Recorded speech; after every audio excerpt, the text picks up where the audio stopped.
Shalom, everybody. Rabbi Edelstein here with this week's installment of Rabbi E in 3, brought to you as always by MEOR DC. Find us on Facebook or at MEORDC.org and be in touch. Now, I got some good reviews last week for filming outside in nature, and I'm going to do different locales. So today is a very fitting locale for what I want to talk about. I'm in the back of the Starbucks, my Starbucks, on the campus of GW University, where I meet with wonderful students. And I'm going to speak a little lower than usual, not slower, but lower, because there are other people around. But this is this back table in the back section of the Starbucks is perfect to talk about the portion of Noach, the second portion of the book of Genesis. Why?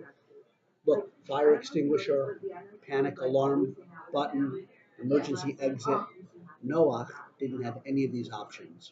There was a cataclysmic flood, bad translation actually, flood. It was more catastrophic than that.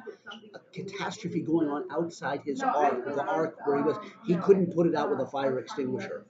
Okay? He couldn't pull any switch and bring a fire department.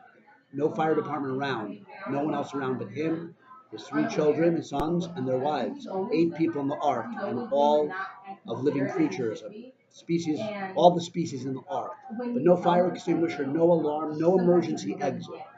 Just him, them on the ark as the world outside was destroyed. Destroyed because for generations mankind had utterly, completely corrupted their way on the earth. I know the word corruption is used nowadays in campaigns and elsewhere, but no comment. This corruption of those generations was all-encompassing.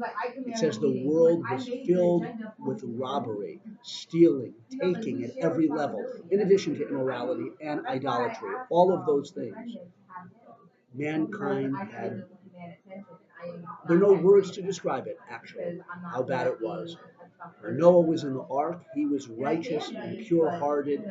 He walked with God, the Torah says. You can imagine how hard it was to resist such an environment, such powerful, corrupting forces of all kinds around him. But he was pure and he was righteous. And he was saved, and from him and his children, all of mankind are descended. Second chance, if you will, for all of mankind. Now, what was Noah doing in the ark? No door to escape, no fire extinguisher. You could imagine, or you could think, maybe he should be. I was just talking to a student earlier. I said, what was Noah doing in the ark? He said, maybe chilling out. You would think a righteous person should be able to chill out for a year.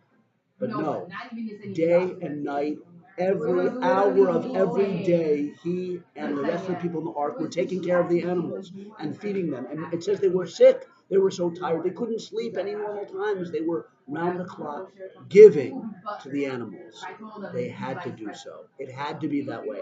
Can't chill when a world is destroyed because it was filled with stealing and robbery. The world has to be rebuilt through giving, through chesed, through kindness. We're in charge of this world. I'm not saying how we're doing. That's up for God to decide. But let's follow in Noah's path and be righteous and resist the tides of corruption wherever they are and be people who give. And then we can be protected in a spiritual ark of our own. And by the way, Shabbos is also a spiritual ark. Good Shabbos. See you next week.